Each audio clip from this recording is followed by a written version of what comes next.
এই জাস্ট ঘুম থেকে উঠলাম, সকালবেলা উঠে দেখি কারেন্ট নেই, কিছু ভালো লাগছে না। সকাল সকাল এরকম কারেন্ট না থাকলে ভালো লাগে। রেডি হতে হবে, কারেন্ট নেই, অন্ধকারে কিভাবে রেডি হবে। 7:30 বেশি হয়ে গেছে, এবার রেডি হতে হবে, তা না হলে পৌঁছতেই হবে। এখন রোজ দিই পৌঁছতে এত লেট হচ্ছে, বকাবকি করছে, খাওয়ার টাইম পাচ্ছি না।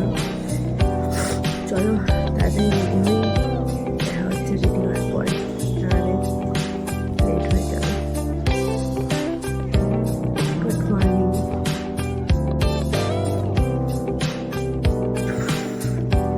জাস্ট স্নান করে এলাম।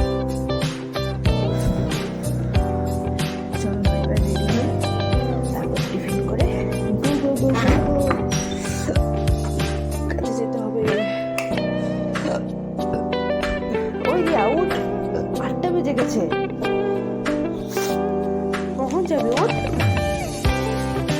উঠ উঠ।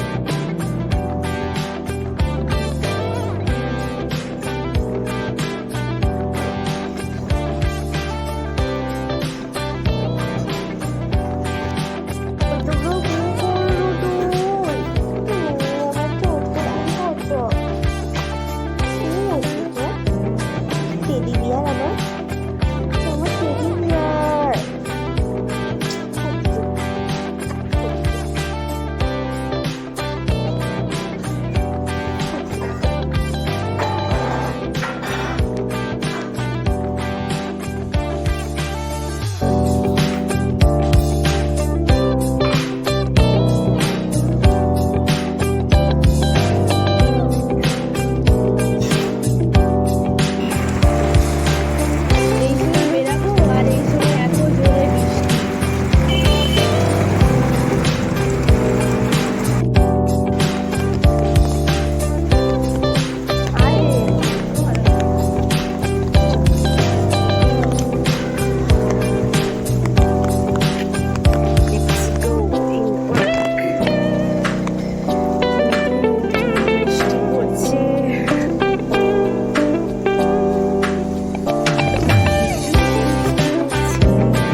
Tea time.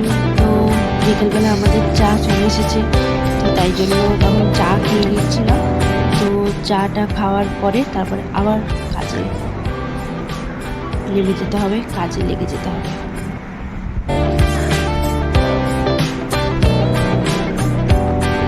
তারপর দু বোনে কাজ থেকে বেরিয়ে চলে গিয়েছিল আমাদের নন্দকুমারের নতুন একটা মোমো দোকানে মোমো খাওয়ার জন্য। তো যেখানে চলে এসেছি, এখানে চলে আসার পরে আমার একটা স্টুডেন্টের সাথে দেখা হয়েছিল, তো তাই জন্য তার সাথে হাইফাই করে নিচ্ছিলাম, একটু ফটো ভিডিও করে নিচ্ছিলাম। তারপর ওখান থেকে বেরিয়ে আমরা চলে গেলাম নন্দকুমারের বিদ্যুৎ বেকারি ব্রাঞ্চে, কারণ আমার ছোটো বোনের অনেকদিন থেকেই একটা কেক খাওয়ার ইচ্ছে হচ্ছিলো, তো তাই জন্য তার জন্য একটা ছোট্ট কেক নিয়ে নিলাম। প্লাস আমরা দুজন ওখানে এত কেক দেখে নিজেদেরকে কন্ট্রোল করতে না পেরে একটা ছোট্ট পেস্ট্রি কেক কিনে দুজনে হাঁপাহাঁপি করে খেয়েই ফেললাম।